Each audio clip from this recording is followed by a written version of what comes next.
Couple ya fe ya wamba chaino manya kwe.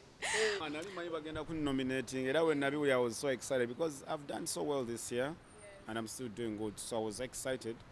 But then, because that shows you need to work so hard. Hello everyone, welcome back to UG Updates. It's me, your girl Susie Love, and I know it has been a minute. Mubadde nga mwebuza jenalaga naye nzize, and this time round I come with so much happiness.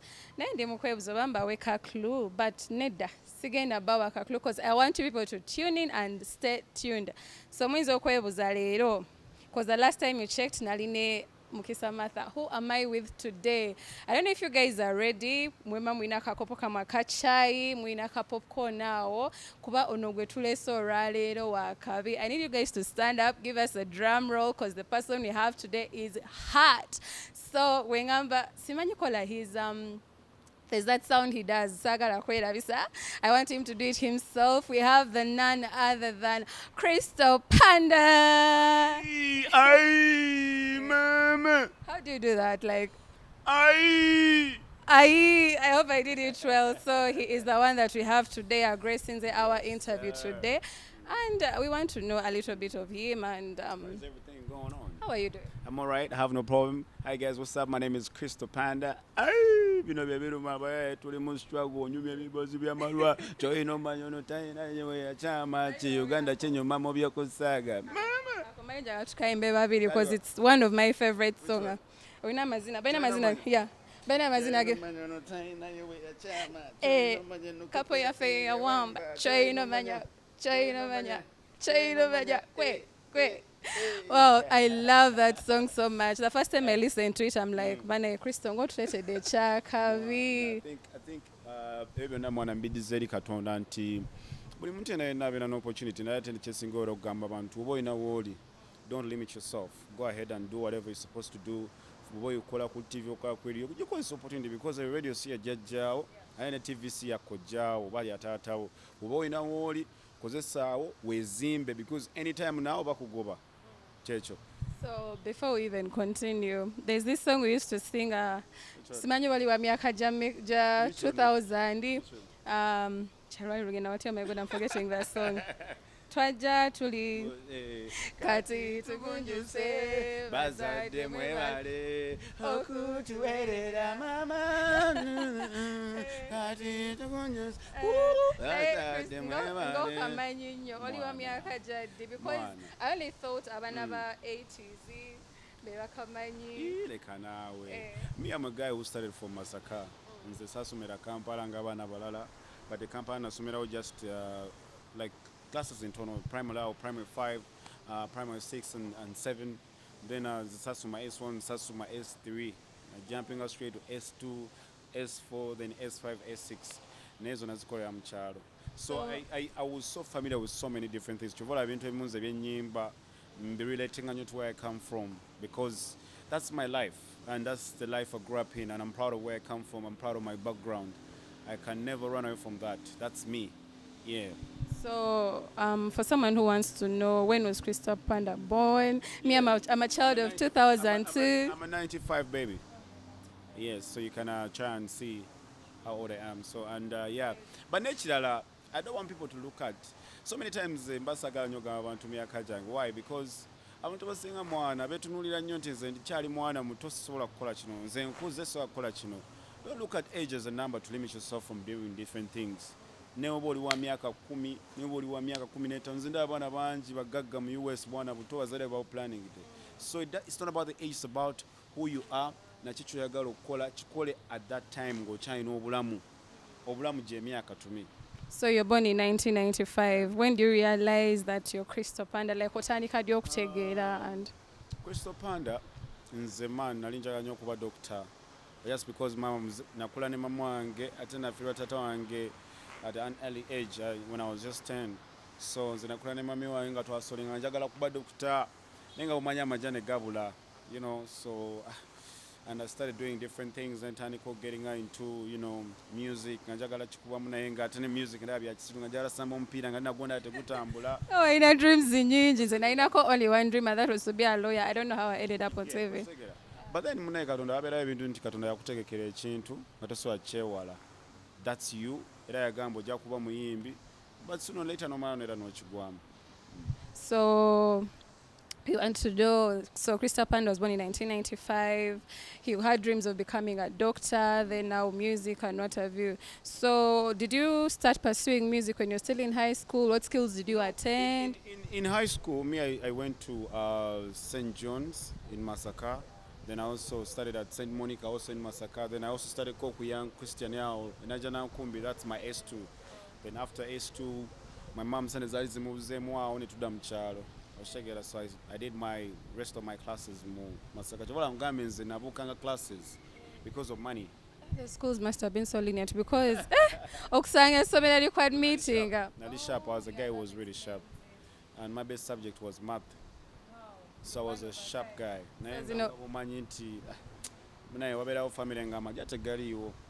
Memes zitambula nti between a couple ani nani agenda okola math homework, so you're the number one who will do the math homework for my kids for math. Yeah. Yes.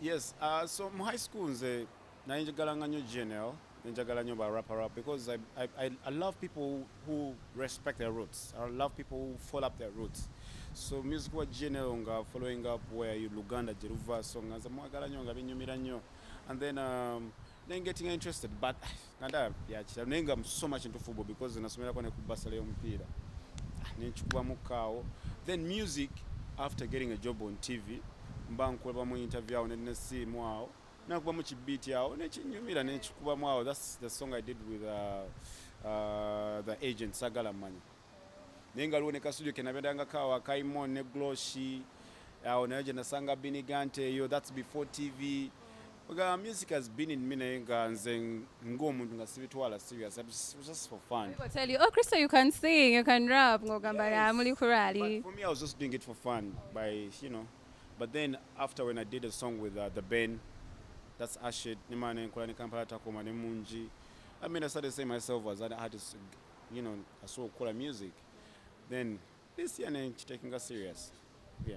So people will say, if you were to ask me, people will be like, why did you choose Crystal Panda? Because so many people out there, Katinzam Suzy, but I use Suzy Love for my platform. Yeah. You will ask me why I don't choose my surname. I don't know. Yeah. So why did you choose to use Crystal Panda? What inspired you to use Crystal Panda? Crystal means chances are yet supposed to be opened. So take heart. That's why you see not the other Crystal, but it's Crysto. So I got the first letters, then I had to make a name out of it. Then Panda, just got the Panda because I'm that guy who just wanted to be unique in the industry. Njagala kuba ne energy yange. When you see designers song Panda, you write a vibe. So I wanted to create like my audience to be vibrant. Yeah, and it's actually reflected in your music. Yes. You're that vibrant. Yes. So nene too much didn't Panda, but it was just because of that song design and Galina vibe. Okay, I can call myself this. So yeah, nene too much Crystal Panda. But before I was Crystal Love. Before. Love and Crystal Love. That would be a good combination. Change ASAP, and then I had to use that. So what's your real name? Chitia Mwes Habat. Chitia Mwes Habat. Chitia Mwes Habat, baby. I get it. So ngawe mbagambye Crystal Panda, such a good vibe. Mwizo kwe ole mugamba bane Crystal, because there are so many people who watch us ne bagamba, how did kuba wakulira Masaka, you had issues with school and what have you. Omuntu nebuza Crystal gutula ku NTV. Did you just walk in the gates of NTV and be like, you know what? Nebakuwerawo mulimo or something of that kind? What challenges? No, let me tell you how my story was getting to NTV. Nze nabanga natandika mu audience ya Youth Voice ya NBS. Ngambeda momo, that was around 2012. Yes. Ngambeda mu audience yabo, But then nze sign na interest ya TV, but then nganda abagaya ba presenting aba Humphrey ninga wono bagaya ndabikamba singa. Muni in my heart. Self-confidence. Ngamba kati chichi bayina but ngabagera oluzungu lunsinga kitegera. But as a person ngasimanyi kazungu bulungi mwana. So netandika okwetendeka oluzungu. I used to listen to BBC, ngampuliza nyimba z'abazungu ezo mwana nganzi kuba mwawo byesimanyi. nga mpanika ekigambo nkigegenya ngenda mu dictionary nga kinoonya. I think the first word gye natandikirako kwesomesaamu was accident, nga nze nkiwandiika axi ne dent, kati bwe nakinoonyerezako nga tekiri different. So that's the first word gye natandikirako, like nali manyiimu naye nga okwesomeseza ddala nti now I need to change my life, because when I figured out mama wange in 2011 I stopped school and now I had to sit down on the drawing board and ngamba now this is how I want my life to be like. Nina kutambula bwenti ne bwenti kivula abantu nze tujja kunsanga wabula TV presenter, emceeing, now music, because I'm evolving. So nechikuba bwenti mpola and God helped me. So nentandikawo nenzija kati bwe nabeeranga ku Youth Voice eri nga trying again. It took me 3 years to get a job here. Naye nga nzija wano nga simala wiki nga sijjeko wano, nga nzijawo wano ku NTV naye nga gayi bagamba mwana nga nkola test naye nga tebakubulira kiki naye nga gosigala ojja. But then nenfuna omulimu ku AWARDS nga nkola quiz show ey'abaana. So omanyi bwe wabeeranga ku Youth Voice eri nga abantu bakulaba, kafemu akatonde katandika okujja nga abantu bakulaba alaba, nentandika okukola show eri ku AWARDS abantu ne batandika abantu batandise okukumanyiza amaaso. So bwe najja wano after 3 years nsigala nzija, then we bakyusa producer T-Nation eyaddako bwe yandaba nze actually nali kitadde no kite kya T-Nation nga njagala kukola hot steps. Nega yes there's an ad yayitawo mu 2015 hot steps. Jukira nze pressinga kiri nengamba bino byakate bijja kukola. So then nzija trying idea hot steps manya nenkola demo ya hot steps ne nibangamba tujja kuddira. So when I'm meeting a guy nangamba no, but I think you can try T-Nation. Nganze mmanyi show y'abantu bakulu nnyo biki manya abana no I think ngamanyi abana bato nnyo, but guy nangamba no tolina kuba tini okukola shene. It's a no. Listen, I think guy nze kiyangamba kyali bwe kiti, because abantu abamu bali bamanyi it's about kuba nti oli mu range ya 15 year or 16. No, it's not about the age, it's about the character. It's about getting into the character. So kati abantu bonna kyengeza kubaga mukuba ku TV, it's not about the age, it's about the character and you can fit into. Chovola yesizo omutachi kuba chovola ba so nefuna kalimu netandika ku probation omwaka mulamba nga tebansasula, but then I kept on coming. So in 2016 ebampa contract yange, then ntandikira. So your journey has been yabadde persistence throughout, cause kulemerako kuba tubeerayo ne tugamba how does one juggle career bbiri ate nga zonna ziri demanding, oyina TV oyina music, omuntu nagamba ne Kristo yeteyeebaka weebaka ssaawa mmeka kuba you have shows running, you have music that you have to keep up to, you have you have a life as well that you have to keep up to. How do you balance both? It's about nze sinywa mwenge sina kyenkozesa and better sober 24/7. So I think it's about how you can manage your time and how you as an individual you can take yourself. Because waliwo abantu agamba sobola kukola kino ninze manager nga katonda yampa emikono nampa n'eddubuuzi nampa kirwa kimba ninda manager. So me what I did namanya kyenjagala nentandika okugenda ku buli TV nemanya nti onakola bwat, nengenda ku radio nakola bwat, DJ akuba kino, so nemanya nti music ayita newano nemanya, because me myself also nina plan starting a record label in the future, so nemanya this is also training myself to be a good manager of somebody in the future. So nze bintu byonna byenkola sibikola for today wabula mbikola even for tomorrow. Yeah. The Mama Awards. So Kristo, when you heard this news kuba kyemanyi mwabitegeerako nga ffe abantu ba wansi tetulabitegeera. Nali manyi bagenda kunnominating era when nabiwulira I was so excited because I've done so well this year and I'm still doing good, so I was excited. But then bwe tebannonze nakyo si kibi, because that shows you need to work so hard.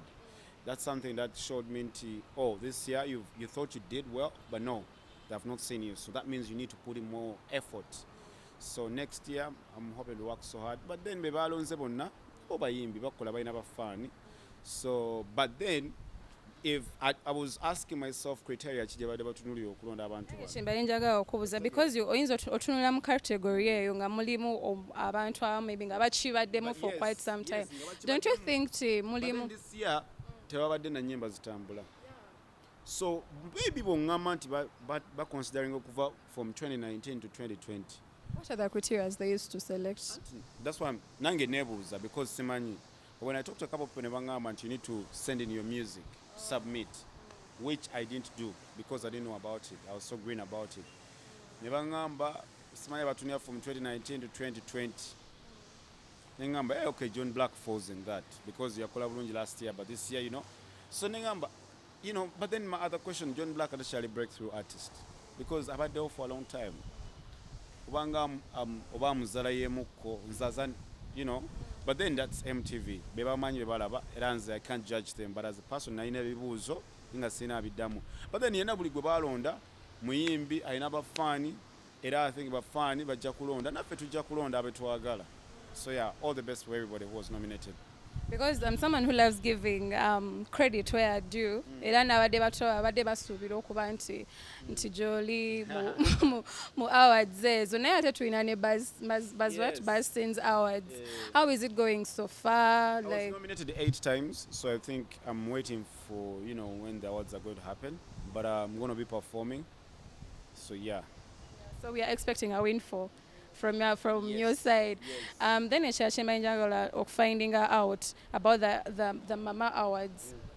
These guys, do you think that But everyone... I actually have, they profiled me. There's something we shot. So you guys will be seeing that during, you know, the main event. Yes. We have elections coming up actually, and financial stability our country right now is not doing. I don't think it's doing that well. So, and music is also demanding as an industry. We mutulamu awo akawunga tetwafuna ki tetwafuna nze you know ebintu bingi tukyabanja olowooza was it worth bringing Mama Awards in Uganda? Don't you think there's a lot of money that is going to be put up there? No, they said they put in almost like 2 million shillings. I mean, $2 million US. That's what I heard. But if it's true, then it's worth it because, I mean, but the mamas, you people are saying it like as if it's a waste of money or what. But when it comes to music industry, they're exposing us to the rest of the world. Come on, there are so many people who are going to be seeing us. So I've heard a lot of people. Yeah, I've heard a lot of people saying, it's not worth it. Come on. I mean, if it's not worth it, who would have seen me? I think we shot something for Crystal. I mean, bayimbi banchi abali so eager to see what is happening in Uganda. Tugenda lumya abayaye. Tuyamba abantu okumanya biche biri mu Uganda bayimbi kyabaliyo. Forget about abantu bebalonze, but there's so many things beba shootings ebira against here. So kituyamba. Ale nezo sede singa bazikwatidde ne baziwa buli muyimbi. Entalo zandibadde nnyingi era bandi badde abayimbi.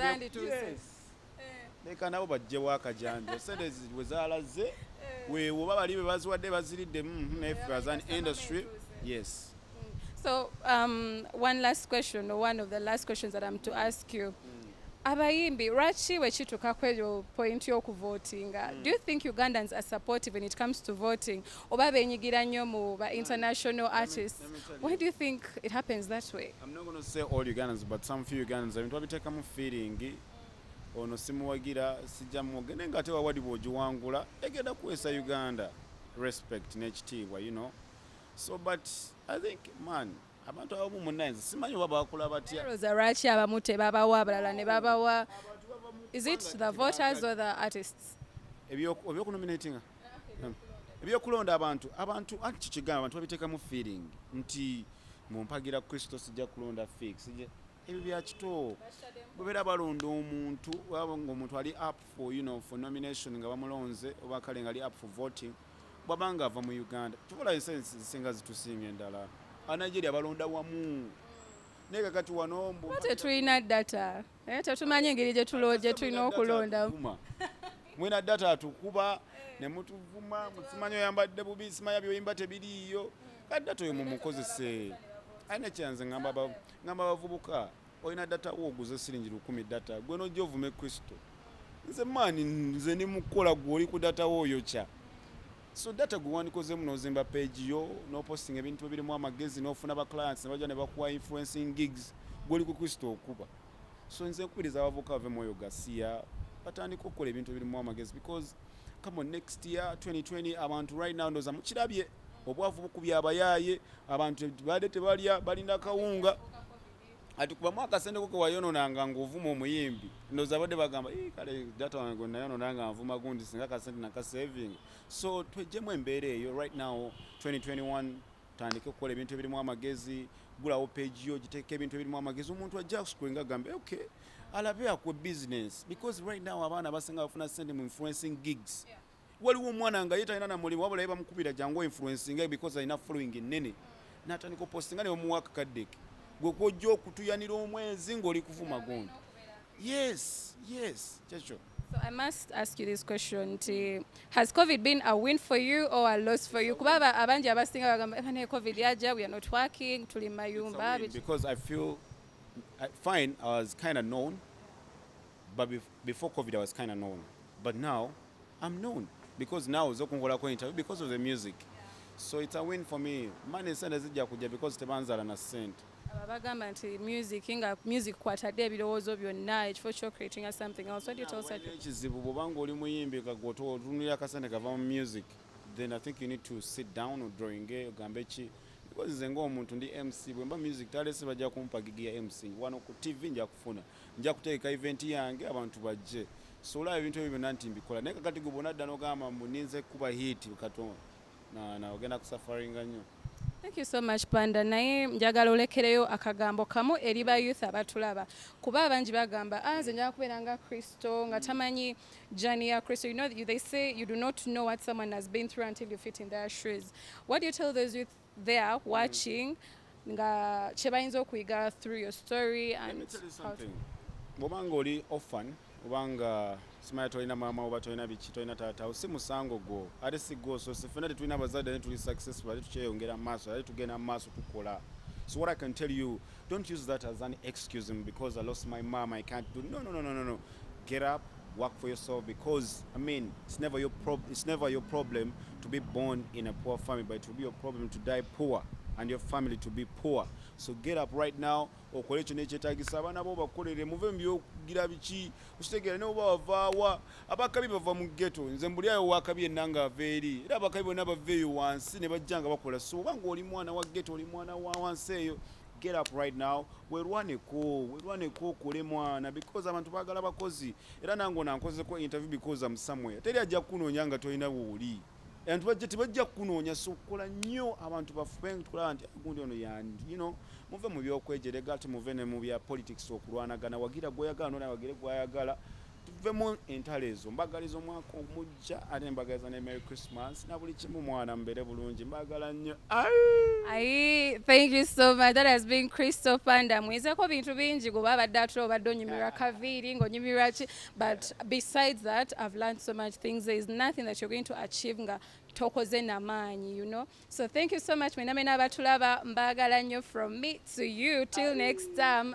Tugenda kukola ebirumya abayaye. Mama ebiruma abayaye. Jekube ebiruma abayaye. Atenga buntu butana nnyo. Bino ebiruma abayaye. Ebiruma abayaye. Ebiruma abayaye. Atenga buntu butana nnyo. Uganda kinyuma mu byokusaaga. Uganda kinyuma no mu mpola. Uganda kinyuma.